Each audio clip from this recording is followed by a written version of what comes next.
अस्सलाम अलैकुम नाजरीन, मेरा नाम जीशान अली है और आपका शुक्रगुजार हूं कि आपने मेरी यह वीडियो देखने के लिए वक्त निकाला।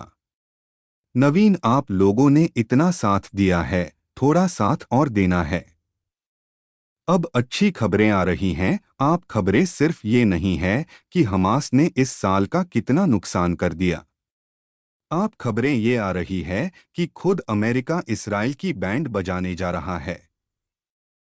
ये अब तक की सबसे बड़ी खबर है।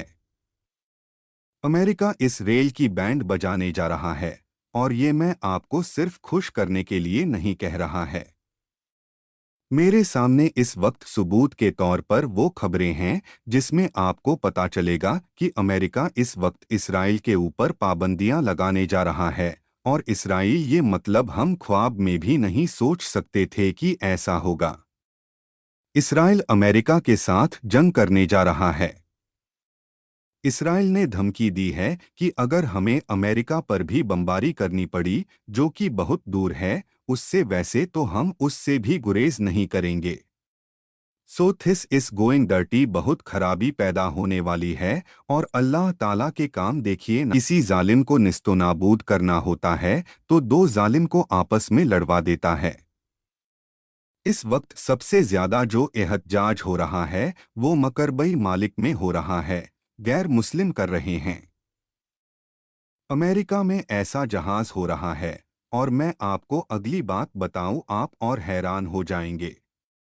तनवीर के अंदर रहता जांच हो रहा है, इसराइल के अंदर रहता जांच हो रहा है। और एक लेटेस्ट डेवलपमेंट जो हुई है वो इतनी बड़ी डेवलपमेंट है कि नेतन्याहू की गवर्नमेंट और ये आदमी हो सकता है इसको फांसी पर लटका दिया जाए को उसके अपने लोग लटकाएंगे, क्योंकि एक नई वीडियो सामने आई है जिसमें पता चला है कि 7 अक्टूबर वाले दिन एक जो पार्टी हो रही थी, आपको शायद आपको अगर मेरा आपने मेरी वीडियो अगर फॉलो की हो, 7 अक्टूबर को एग्जैक्टली हुआ क्या था जब हम वहां से हमला किया था।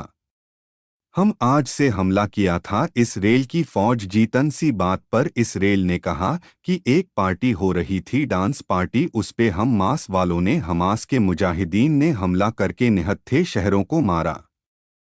एक वीडियो सामने आई है जो कि इसने राज खोल दिया है कि असल में इसराइल की हेलीकॉप्टर ने, इसराइली फौजी हेलीकॉप्टर ने खुद अपने लोगों पर गोलियां और बमबारी की, उनको मारा। उसका इल्जाम हम मास पर डाला और उसके बदले में कज़ा पे हमला कर। यह वीडियो सामने आ चुकी है, मेरे पास मौजूद हैं, दिखाऊंगा। और क्योंकि इसराइल का सबसे बड़ा अखबार और न्यूज़ चैनल है, उसने ये वीडियो शाया कर दी। इस वक्त सूरते हाल ये है कि इसराइल उसका दालों को मत तेल अवी, वो एक मैदान ए जंग बना हुआ है। लोग सड़कों पर निकल आए हैं। वजीरे आजम की न सिर्फ सस्ती फेंका कर रहे हैं बल्कि उसके ट्रायल का मुतालबा कर रहे हैं। उसको उसको गिरफ्तार करके उसके खिलाफ ट्रायल किया जाए। तो ये खबरें आज की तरफ, तो इसके साथ साथ टिकटॉक ने भी जो है वो फ़लस्तीन की हिमायत कर दी है। ये भी एक एक बड़ी चीज़ है। आप इसको शायद छोटा समझ रहे हो कि हाँ टिकटॉक ही है ना, इसमें ऐसी क्या बात है।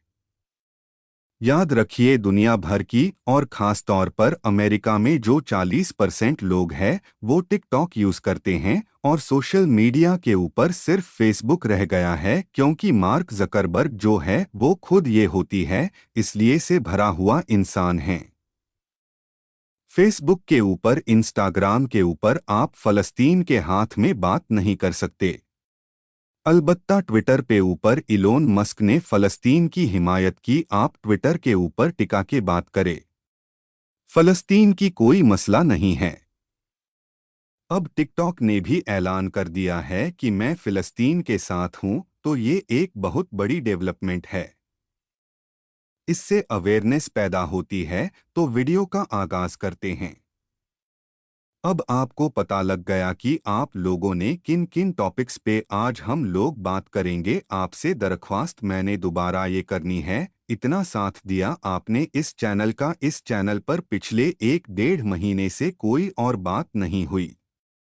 सिर्फ फलस्तीन की बात हुई है। थोड़ा सा दौड़ दे, इस चैनल को सब्सक्राइब लाजमी करें। इसको फैलाए, इन वीडियो उसको फैलाएं। जब आप लाइट का बटन दबाते हैं, मैं टिकली वीडियो जको मस्जिद लोगों को भी दिखाता है, उसको उनको फैला देता है। इन वीडियोस को उनके तेज कर देता है, तो लाइक का बटन दबाइएगा, ऐसा ऐसा आकाश करते हैं। इन तमाम वीडियो उसका दोस्तों मेरे सामने इस वक्त एक खत है।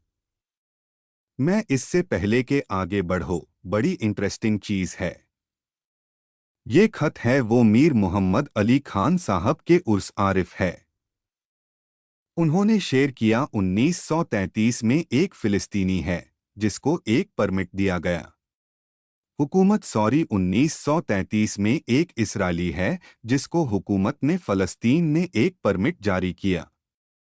वो परमिट क्या लिखता है कि this is to certified that पर कल मान have been granted permission to men in Palestine ऐसे immigrant under the immigration ordinance 1933, यानी कि एक यहूदी को फिलिस्तीन की हुकूमत ने 1933 में ये इजाज़त दी थी कि वो महाजन की हैसियत से फ़लस्तीन में रह सकता है।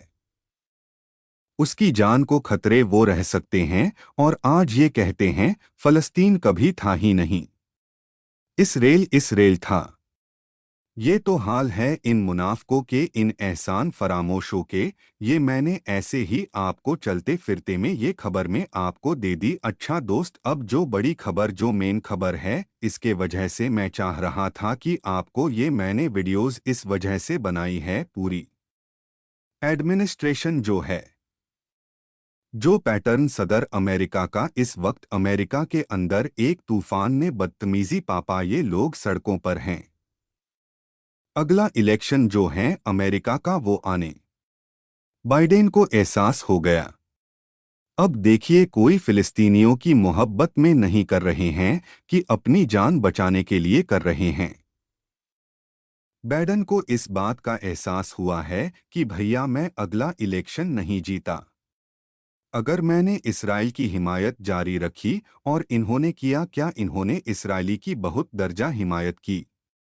हालिया जो कॉन्फ्लिक्ट है उसमें 7 अक्टूबर से लेकर अब तक इन्होंने हिमायत की, लेकिन हुआ ये है कि इसराइल ने उस हिमायत का नाजायज़ फ़ायदा उठाया। उसने जुल्म बर्बरियत की इंतहा कर दी, हर हद पार कर दी, पूरा मकरे। मगर अभी मीडिया, कल मैंने वीडियो एक बनाई थी, मैं बताया था कि बीबीसी ने इसराइल के खिलाफ एक पूरा प्रोग्राम किया है। बीबीसी ने, आप सोच सकते, और आज सीन नहीं कर दिया है। ये वो मीडिया हाउसेस है जो कि यहूदियों के शिकंजे में हैं, लेकिन वो भी मजबूर हो गए। क्यों? अवामी है जो फसल और अवामी नफरत का इनको सामना है। तो बाइडन ने क्या किया है, ये ईरान ऑब्जर्वर की खबर, अखबार है बहुत बड़ा। उसने कहा है कि US is prepared to import sanction.